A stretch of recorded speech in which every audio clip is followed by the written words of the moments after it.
Hi, I just filmed my least favorite books of the year video and I'm so excited that I now get to film my favorites because I get to talk about stuff that I love after just talking about stuff that I hate. This is gonna be a good time.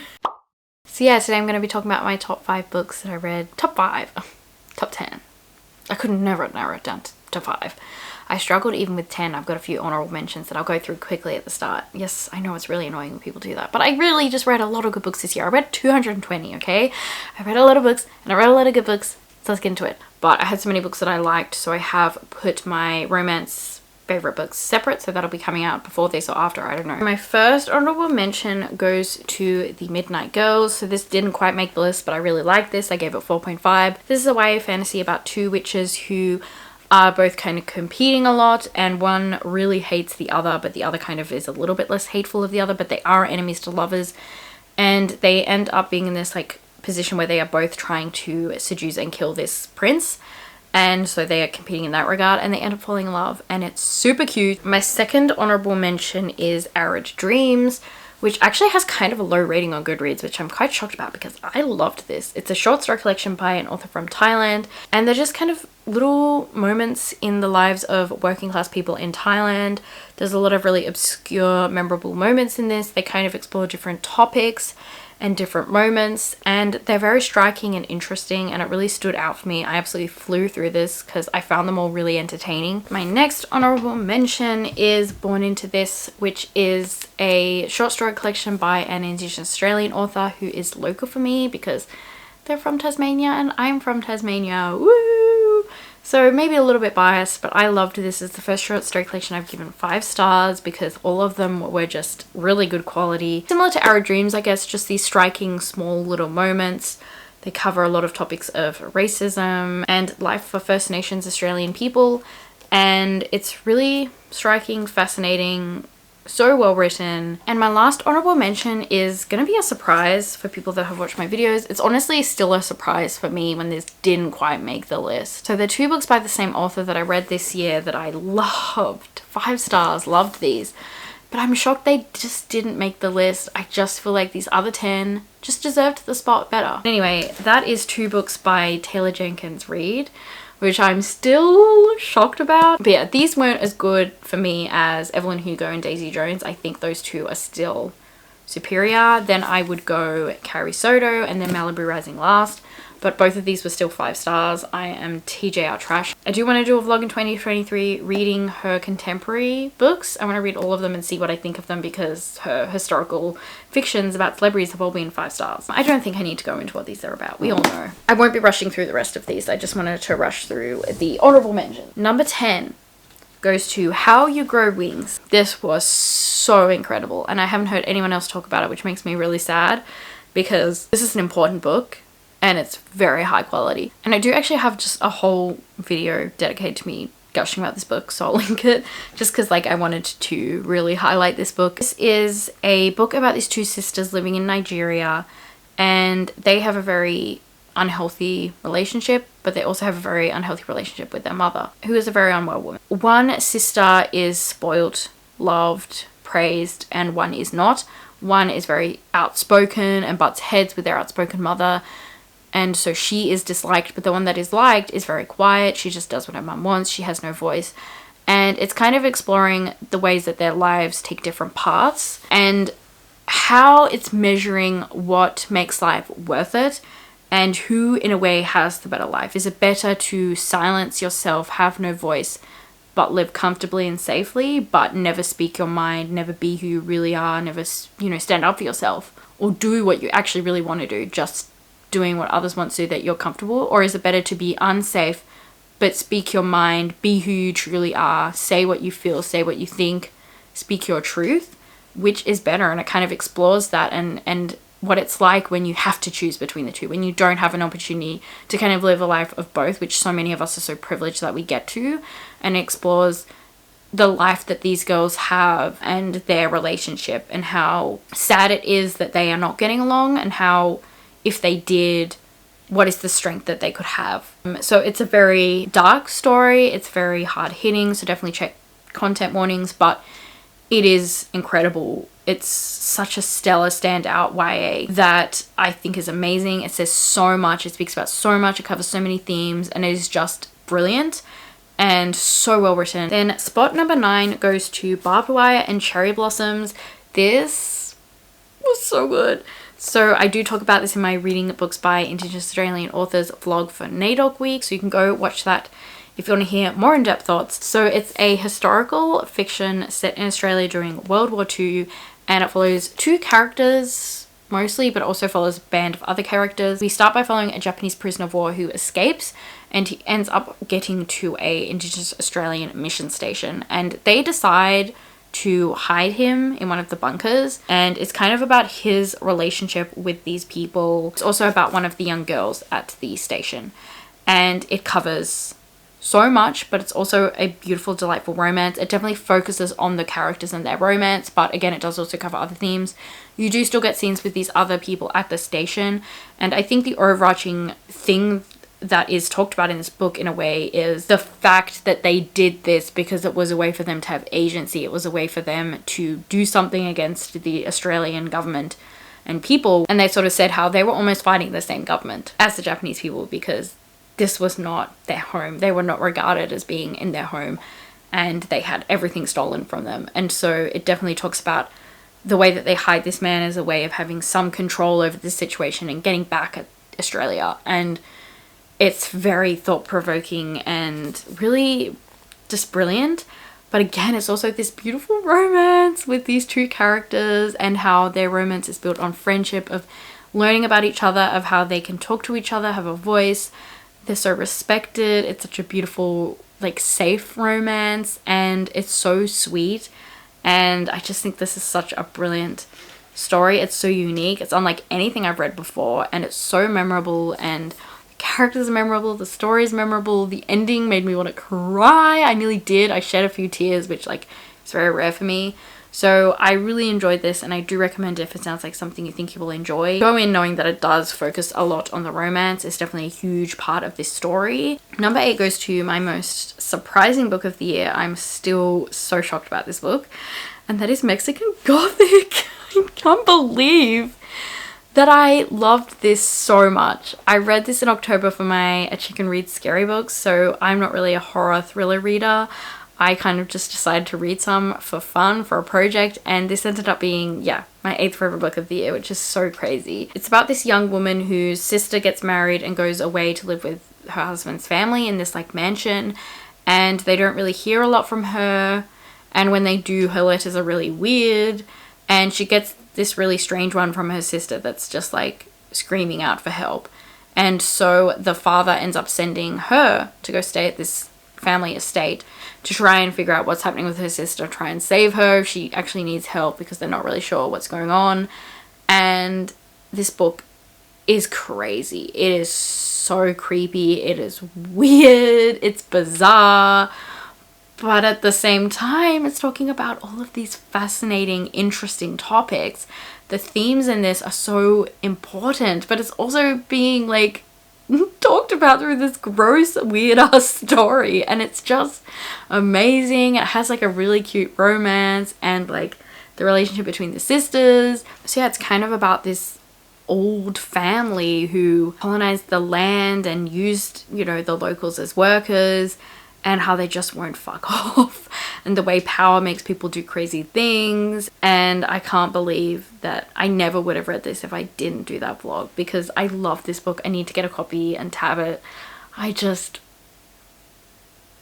Then at number 7, I have Swallow the Air. This is by another Indigenous Australian author, and this is a kind of maybe a novella. It's a very short book, and it is kind of about these siblings, and they are raised by their grandmother, and the relationship between the brother and the grandmother is very strained. She is kind of an alcoholic, and the brother and sister end up taking different paths in life, and they never really knew their father, who is where they got their Indigenous heritage from. So the sister ends up going on this journey to kind of get in touch with her Indigenous heritage, culture, and she finds out through this exploration the way that there is this disconnect that has been created due to colonization and the stolen generation, and the ways that we've lost so much, and how it is really hard to get back in with connection when you've been so pulled apart from it, and how it's really hard to get in touch with that, and how the way that that has been stolen from people. And it's such an important read, but it's also very hopeful in the way that you can get that back. And it's very powerful in that as well. And it's just a beautiful short tale. It's so impactful. I love that it's so short because it gets the message across so clearly and you just get to the point. I believe this is studied at schools as well, and I really wish we had read this for school. And I just highly recommend everyone pick it up. Definitely check content warnings, of course. Then at number 6, I have Kindred. I read this for my Try Chapter Tag vlog, so I'll link that if you want to watch it. I did end up picking this one, and I did read it for that vlog, and whoa, was I blown away by this book, which I was expecting. This is not a surprise at all. So it's a time travel book. It's kind of all historical now that time has passed, but it was kind of contemporary at the time and then historical. So it's about a young African-American woman who is transported continuously back in time to one of her ancestors, who is a young white boy whose father is a slave owner, and she continuously gets transported back in time every time he's kind of in danger, and she's transported back to kind of help him and protect him. And obviously it's a really dangerous time for her, and she continuously is transported back. And it's kind of about how, in a way, the ties of family can be negative in their strength, but how you cannot sometimes disregard the strength that family can have, and again, whether that is good or bad. And it kind of definitely explores the way that family ties a lot of people together in this story. And you see her really wanting to make this boy a better person because she's seeing how he's growing up to be terrible, and she has the capacity and bravery to try and help him be a better person because of the strength of the family tie. And it's a really harrowing, dark tale, and it's tough, really, really tough. Definitely check content warnings. It's scary, it's harrowing, but it's relevant. It's the history of America, and I learned so much from this, and I felt so much from this, and I feel like this was such an important story, and I just highly, highly recommend everyone give it a go if it's not triggering for you. This next book is up here holding books together. So there's gonna be a disaster here. Okay, hopefully they won't all fall down while I hold this book up, because I'm very over the top and I don't want to just insert a picture. I want to hold the book up, okay? And that is Blue Flag. This is just the whole Blue Flag series. I'm actually holding up the last book, which is my least favorite volume because I didn't really love the ending. But anyway, this series overall, I loved. I will admit, it's not perfect. It has a few imperfections, which I feel like just happens a lot with manga. Look, honestly, I loved this so much. I cannot deny the wild ride I went on. I stayed up till 3 a.m. when I had work the next morning because I had to know what was going to happen. I just fell in love with these characters. I fell in love with this story. I fell in love with some of the messages. And I just think that it's such a huge step forward for manga when it comes to queer stories, because that's just not really something we see a lot of, and sometimes it's kind of fetishized. But I think that in this, it's just a beautiful queer story. So it's about a love triangle with these 3 characters, and they all like somewhat different. So one person likes that person, one person likes that person, one person likes that person. So nobody likes each other in this love triangle, and it's messy.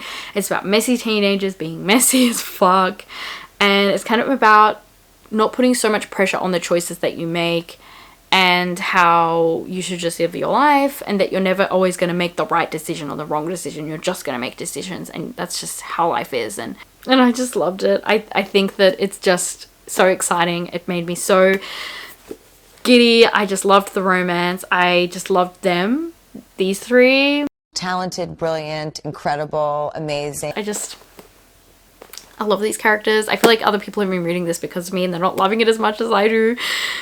And now I'm like, is it actually that good? I don't know, but I just loved it. And I like think, oh, like, am I wrong in loving this? And I'll flick through it and I'll be like nearly screaming, crying, throwing up, and I'm like, okay, it's just me. But yeah, I think it's delightful. I think if you enjoy messy teenagers, love triangle mess, queer love, the discussions of being queer in Japan, being queer when it's not accepted, but standing up for yourself, how beautiful queer love is, how beautiful being a teenager is. Just, it's delightful. I love it. I feel like most of my favorite books are really sad, so I'm happy that that one is there because it's not sad. Number 4 spot goes to Homegoing, which I read for my reading the highest rated book on my TBR video, so I'll link that if you want in-depth thoughts. but obviously it's highly rated for a reason. I think it's deserved. This was so good. This is a generational story. It follows two half-sisters who have completely different lives. One ends up marrying a slave trader and one becomes a slave. And it is following them, and then each chapter is following one of their descendants, and we follow like a bunch until we get to the end, and seeing the ways that their lives change and the ways that time changes people, but how even despite the way that obviously social stuff changes and culture changes with time, the way that some things do still stay and some things are prevalent within each of the generations.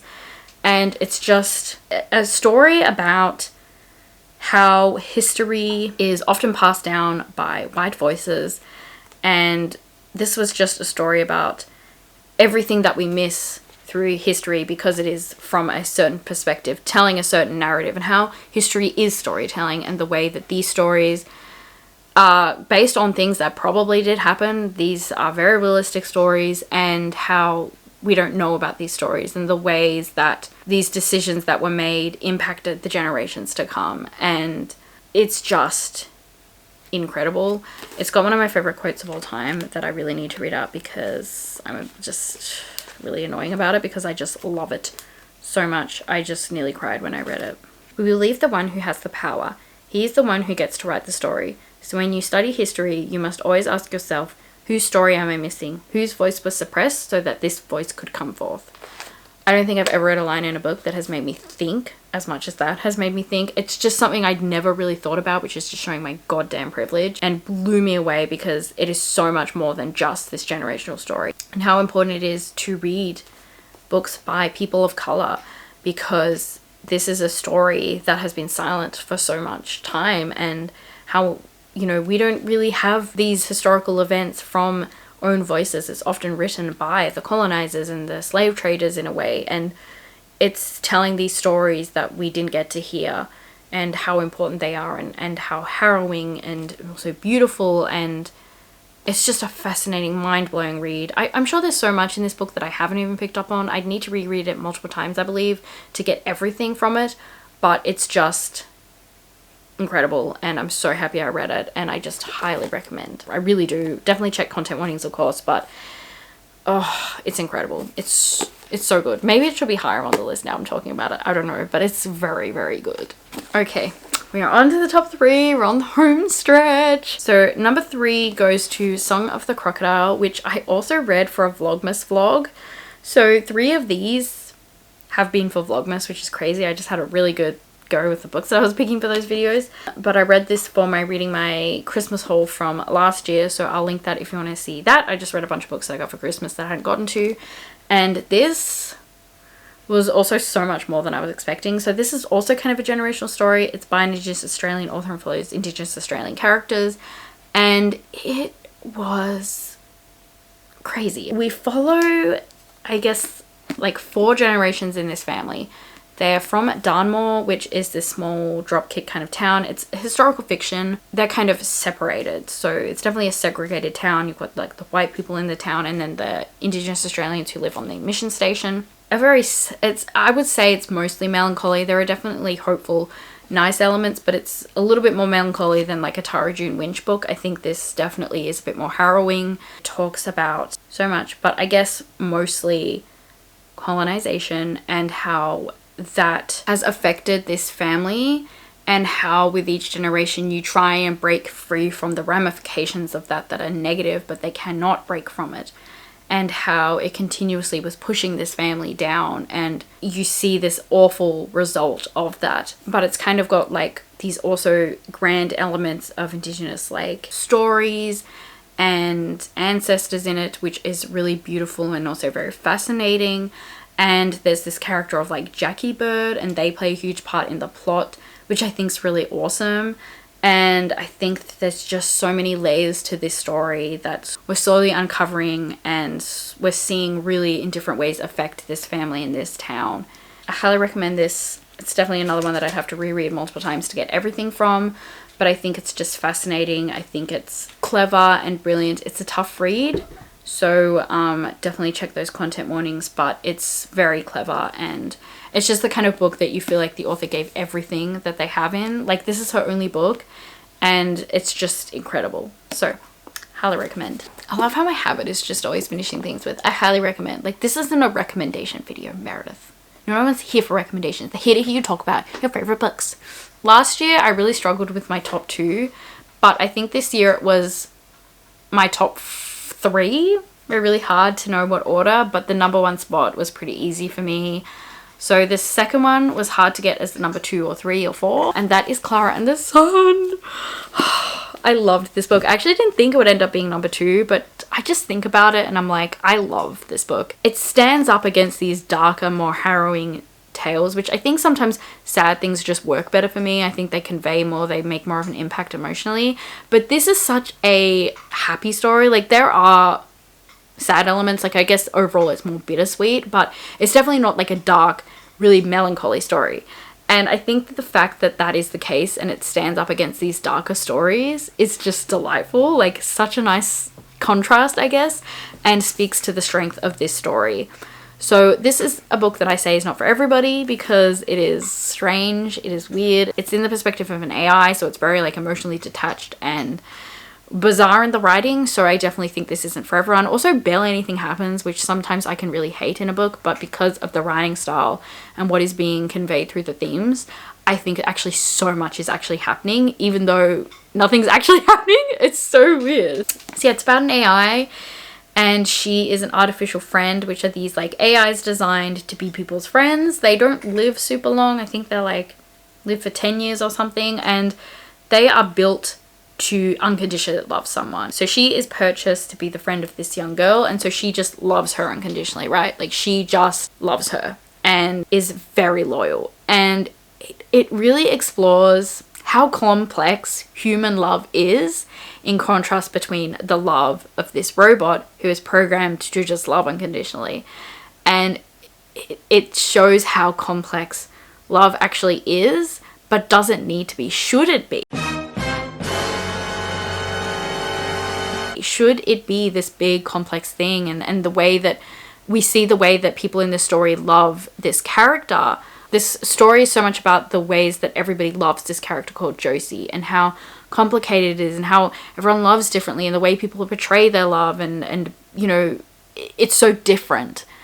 And then you throw in this robot who is so pure in her love, and kind of what we all wish we loved like. Like, she is the ideal friend, right? Because she's programmed to be that way.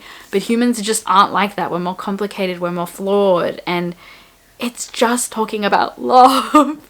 And it's beautiful, and it's also kind of sad at points because I love Clara so much. But it's such an interesting tale. I love this book. It's so deserving of number 2 spot. I just think it's beautiful. It's brilliant. And if it sounds like something you could get past with the weird writing and the fact that there's not a lot happening, give it a go.